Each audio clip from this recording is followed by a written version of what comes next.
Okay, welcome on, ladies. Today we're going to be talking about how to end an affair relationship in a clean way.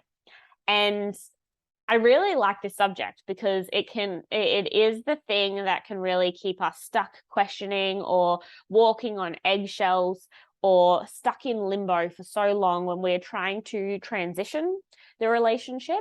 You might not necessarily be ending the relationship, so to speak. Maybe you're ending the sexual part of it.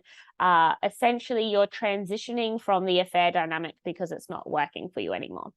And what keeps women stuck in this situation is we try to end it with the person that we love in the cleanest possible way. And so what we end up doing is we are manicuring the situation, and essentially walking on eggshells to try to close this chapter in a way that doesn't create mess or chaos. And so we're like making decisions in a way that really keeps the peace and keeps it clean. And the thing that I'm going to say here is if the person doesn't have the emotional capability to end things in a clean way or to process these shifts in dynamics in the best possible way, then ultimately you're kidding yourself if you are attempting for that essentially like perfectionism of creating or ending a relationship on good terms. And yeah, you may think that this is not the positive way to look at things, but if someone doesn't have the capability of stepping up themselves, then you are as a team essentially as strong as your weakest link.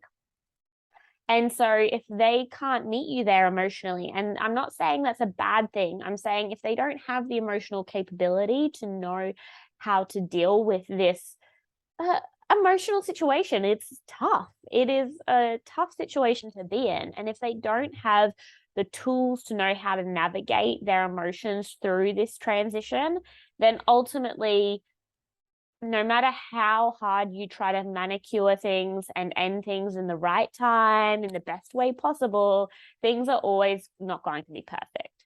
And so you have to stop striving for perfection in the way that you transition this relationship and instead focus on the goal of what you ultimately want, which is the transition itself, not the cleanliness of keeping the peace with the relationship, or with this person.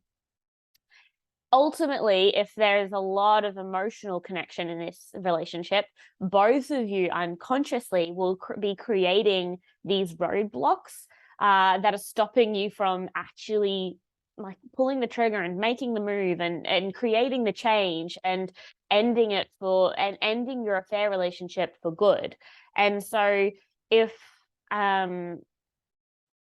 ultimately, if you have an emotional investment, which you do, and which is why you're listening to this channel, is things can come up.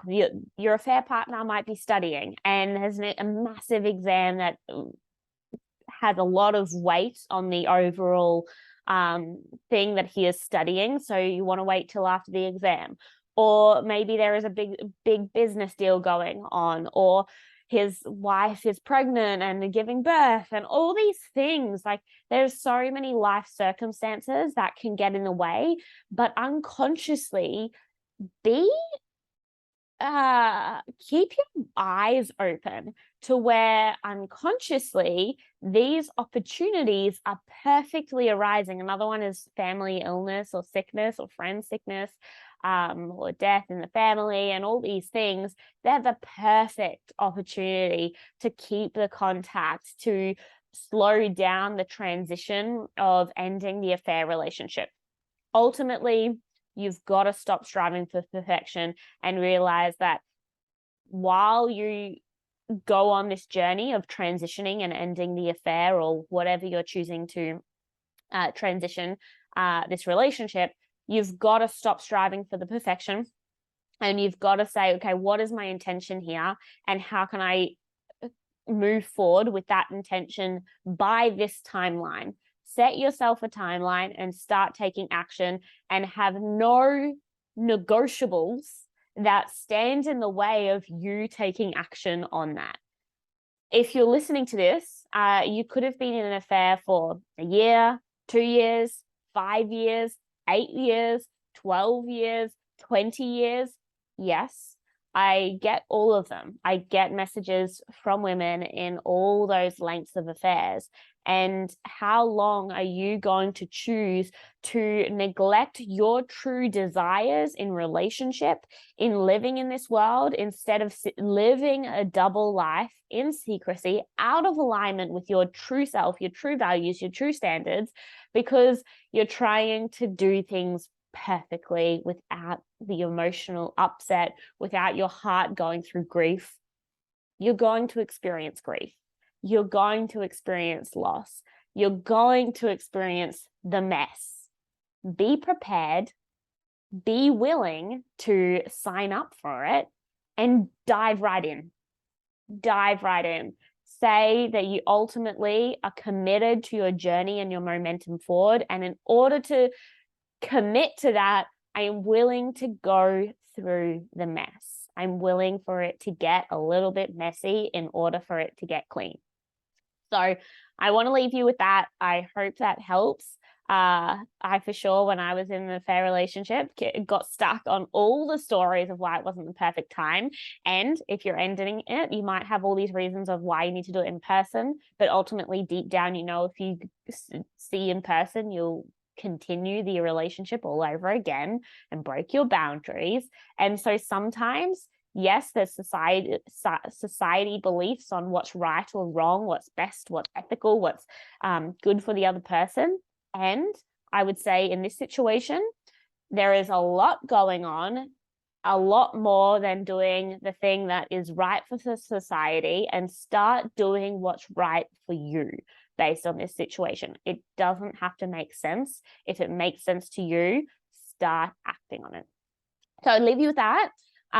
We are now have a group platform, which is super exciting. And if you're not in it, you have to get in it.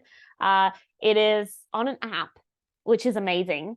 And it is completely disconnected from social media. So you go on, you create your profile, and then you can connect with other people.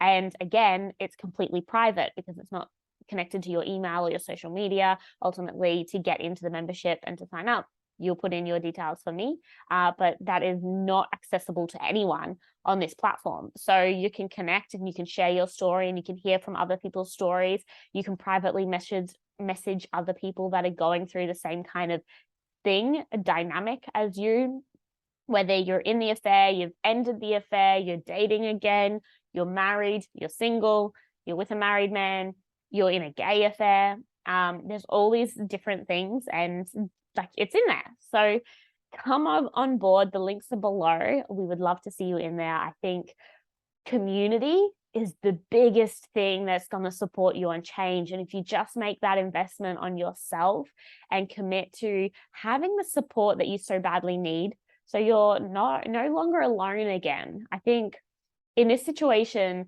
we can, obviously there's no one to turn to, no one to talk to. And so if you can have like people on your phone that you can message when you're crying at 1 o'clock at night and you're struggling, and there's other people there that can support you through this and that are going through this as well, honestly, your strength will be 10 times greater, massively. And that's ultimately what you need right now. It's kind of like we're in survival mode. What's going to give you the fuel to get through this? This is the fuel. This is the fuel, the community. So hop on board. We have some because it's a new community, we have some founding members pricing at the moment, which is going to be taken down. And so get on that founding members pricing while it's available. So that is what is currently on offer. I look forward to meeting you and seeing you in the community.